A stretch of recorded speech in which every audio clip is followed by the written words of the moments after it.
118 కోట్లకు లెక్కలు చెప్పాలంటూ చంద్రబాబుకు ఐటీ శాఖ నోటీసులు జారీ చేయడం ఇప్పుడు సంచలనంగా మారింది. మా అసోసియేట్ ఎడిటర్ సుకుమార్ మనకి లైవ్ లో జాయిన్ అవుతున్నారు మరింత సమాచారం ఇవ్వడానికి. సుకుమార్, చంద్రబాబుకు ఐటీ శాఖ జారీ చేసిన నోటీసులు ప్రస్తుతం టీవీ9 చేతిలో ఉన్నట్టుగా తెలుస్తోంది. ఇందులో ఎలాంటి విషయాల్ని పొందుపరిచారు?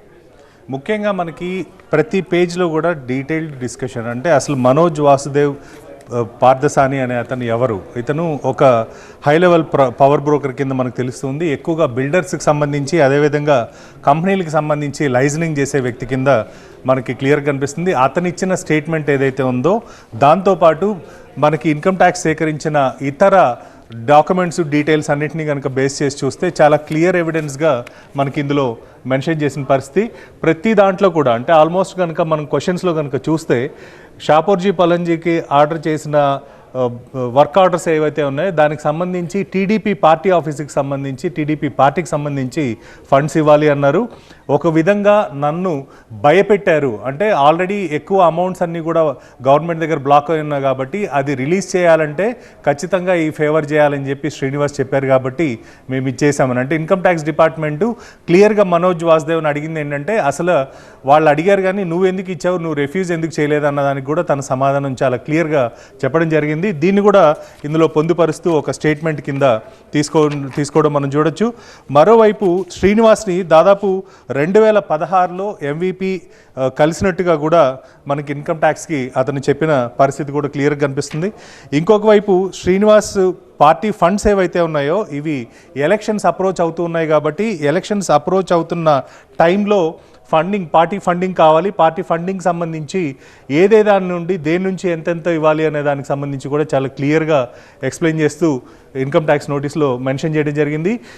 EWS హౌసింగ్ ప్రాజెక్ట్ ఏదైతే కర్నూలు, గుంటూరు, అనంతపూర్ వీకర్ సెక్షన్కి సంబంధించి హౌసింగ్ ప్రాజెక్ట్స్ ఉన్నాయో గోదావరి, వెస్ట్ గోదావరిలో వీటన్నింటినీ కలిపి దాదాపు 700 కోట్ల ప్రాజెక్టు. అదేవిధంగా government housing project in Amaravati for approximately 700 crores, అంటే 700 కోట్ల అమరావతి ప్రాజెక్టు 2019 ఇచ్చిన దానికి సంబంధించి దీంట్లో చెప్పడం జరిగింది. అదే కాకుండా చంద్రబాబు నాయుడు గారి రెసిడెన్స్లో వాళ్ళు మీట్ అయిన తర్వాత SPCL అనే కంపెనీ ద్వారా ఈ ఫండ్స్ అన్ని కూడా డైవర్ట్ చేయడానికి మినిమం పార్టీకి 100 కోట్లు కావాలని చెప్పి ఎలక్షన్స్ దగ్గర అవుతున్నాయి కాబట్టి కావాలని చెప్పి ఎక్స్ప్లెయిన్ చేసినట్టుగా కూడా మనకి ఐటీ నోటీస్లో క్లియర్గా కనిపిస్తుంది. దాంతోపాటు ఈ పేజ్లో మనం చూడొచ్చు చాలా క్లియర్గా పేజ్ నెంబర్ 11 ఐటీ నోటీస్లో ఎవరెవరికి ఎక్కడెక్కడ ఎంతెంత ఇచ్చారు. ఇక్కడ మనం కోడ్స్ కూడా ఉన్నాయి. ఆల్మోస్ట్ ఢిల్లీ కావచ్చు, ముంబై కావచ్చు, హైదరాబాద్ కావచ్చు, ఈ డేట్స్లో ఎవరి ద్వారా ఈ అమౌంట్స్ వెళ్ళాయి అనేది కూడా ఎగ్జిబిట్ కింద ఇక్కడ మనకి ఇన్కమ్ ట్యాక్స్ డిపార్ట్మెంట్ నోటీస్ని మెన్షన్ చేస్తూ మనకి ఇష్యూ చేసిన నోటీస్ చూడొచ్చు. ఇంకొక వైపు వినయ్ నంగాలియా అనే అతని దగ్గర నుండి ల్యాప్టాప్ సీజ్ చేసిన తర్వాత అతని దగ్గర నుండి తీసుకున్న డేటా కూడా ఇక్కడ క్లియర్గా మెన్షన్ చేయడం జరిగింది.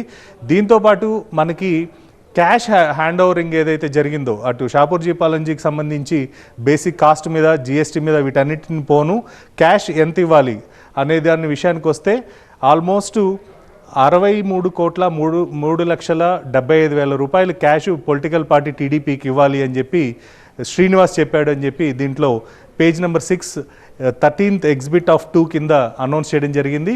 దీంతోపాటు ఆల్మోస్ట్ మనకి ట్రాన్సాక్షన్స్ జరిగిన విధానం కనుక గమనిస్తే ఇక్కడ ఇది రాడిసన్, అంటే జనరల్గా హోటల్లో మనం బస చేస్తే అక్కడ వాళ్ళు ఇచ్చే నోట్ ప్యాడ్ ఏదైతే ఉంటుందో దాని మీద రాసింది కూడా విక్కీ జైన్కి, అదేవిధంగా MVP ద్వారా శ్రీనివాస్కి వెళ్ళిన ట్రాన్సాక్షన్ ఏదైతే వాట్సాప్ ద్వారా జరిగిందో ఆ ఇన్ఫర్మేషన్ కూడా మనం క్యాప్చర్ చేయడం జరిగింది.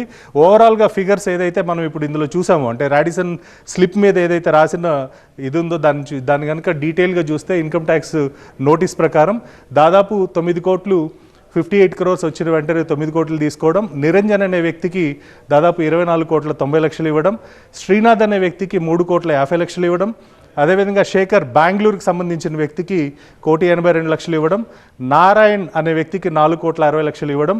ఇవి ఎక్కడెక్కడ ఏ టైంలో ఎవరెవరికి ఎలా ఇచ్చారో కూడా చాలా క్లియర్గా కనిపిస్తుంది. శ్రీనివాస్ ఎవరైతే ఉన్నారో అప్పుడు చంద్రబాబు నాయుడు గారు PS గా ఉన్నారో ఆయన క్లియర్గా వికీ ఒక 3.5 కోట్ల రూపాయలు on behalf of Chandrababu Naidu to Niranjan అనే విషయాన్ని కూడా చాలా క్లియర్గా అమౌంట్ ఏప్రిల్ అండ్ మేలో 2019లో డెలివరీ చేసినట్టుగా కూడా ఇందులో చెప్పడం జరిగింది. దీంతోపాటు రాజా అనే అతను బెంగళూరులో 16.51 కోట్లు, అదేవిధంగా విక్కీ ఎవరైతే ఈ ట్రాన్సాక్షన్ చేశాడో తన కమిషన్ కింద 2,72,80,000 రూపాయలు తీసుకున్నట్టుగా కూడా ఈ స్టేట్మెంట్లో ఉంది.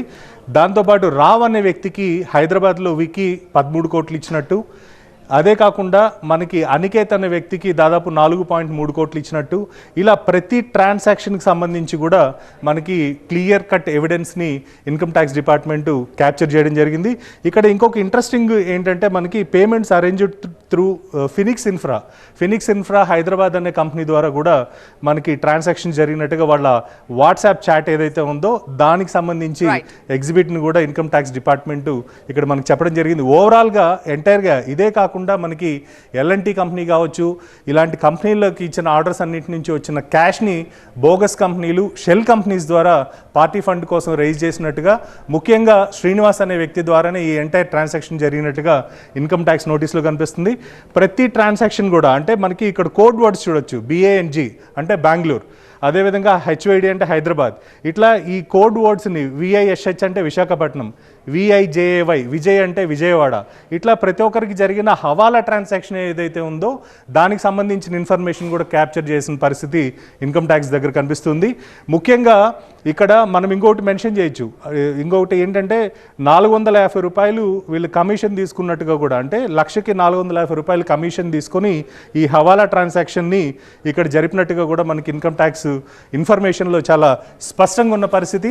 అదే కాకుండా ఎవరైతే ఇప్పటి వరకు ఇన్కమ్ ట్యాక్స్ నోటీసులకి రెస్పాండ్ అయ్యి కన్ఫెస్ అయ్యి వీళ్ళందరూ చేశారో వాళ్ళల్లో శ్రీనివాస్ కూడా ఉండడం ఒక మనకి ముఖ్యంగా ఒక గమనించాల్సిన విషయం కింద కనిపిస్తుంది. ఎందుకంటే శ్రీనివాస్కి అదేవిధంగా MVPకి జరిగిన ట్రాన్సాక్షన్స్ ఏవైతే ఉన్నాయో దాన్ని కూడా చాలా క్లియర్గా ఇన్కమ్ ట్యాక్స్ మెన్షన్ చేయడం జరిగింది. సో దీన్ని బట్టి చూస్తే నేను 4.2 కోట్లు క్యాష్ తీసుకున్న మాట వాస్తవం అని చెప్పి శ్రీనివాస్ కూడా చెప్పినట్టుగా కన్ఫెస్ స్టేట్మెంట్లో ఎప్పుడైతే అతన్ని ఇంటిని సోదా చేశారో, search in case of mister P Srinivas అనేది ఎప్పుడైతే జరిగిందో దీంట్లో 4.2 కోట్ల రూపాయలు క్యాష్ నేను తీసుకున్నాను అని చెప్పి తను కూడా ఒప్పుకున్నట్టుగా మనకి ఆ ట్రాన్సాక్షన్ కూడా ఇన్కమ్ ట్యాక్స్ నోటీస్లో మెన్షన్ చేయడం జరిగింది. Right, thank you Sukumar. So అది ఇలా లావాదేవీలకు సంబంధించి ఆధారాలతో సహా ఐటీ శాఖ చంద్రబాబుకి నోటీసులు జారీ చేసింది. అయితే ఈ నోటీసులపై చంద్రబాబు తీవ్ర అభ్యంతరాన్ని వ్యక్తం చేస్తూ ఉన్నారు. అలాగే లెక్కల్లో చూపించిన డబ్బు గురించి ఐటీ కూడా సూటి ప్రశ్నలు సంధించినట్టుగా తెలుస్తోంది. మొత్తం 2020-21లో వెల్లడించని 118 కోట్ల రూపాయలకు లెక్కలు చెప్పాలన్న ఐటీ శాఖ నోటీసులకు సంబంధించి ఇప్పటికే చంద్రబాబుకి ఐటీ శాఖకి మధ్యలో 4 సార్లు లేఖలు కూడా నడిచినట్టుగా తెలుస్తోంది. సో 2020-21 అప్పటి నుంచి కూడా ఈ డబ్బుకు సంబంధించి దర్యాప్తు కొనసాగుతోంది. అయితే దీనికి చంద్రబాబు ఇచ్చిన వివరణకు ఐటీ శాఖ సంతృప్తి చెందలేదు. సో దీనికోసమే నెల క్రితం మళ్లీ నోటీసులు జారీ చేసినట్టుగా తెలుస్తోంది.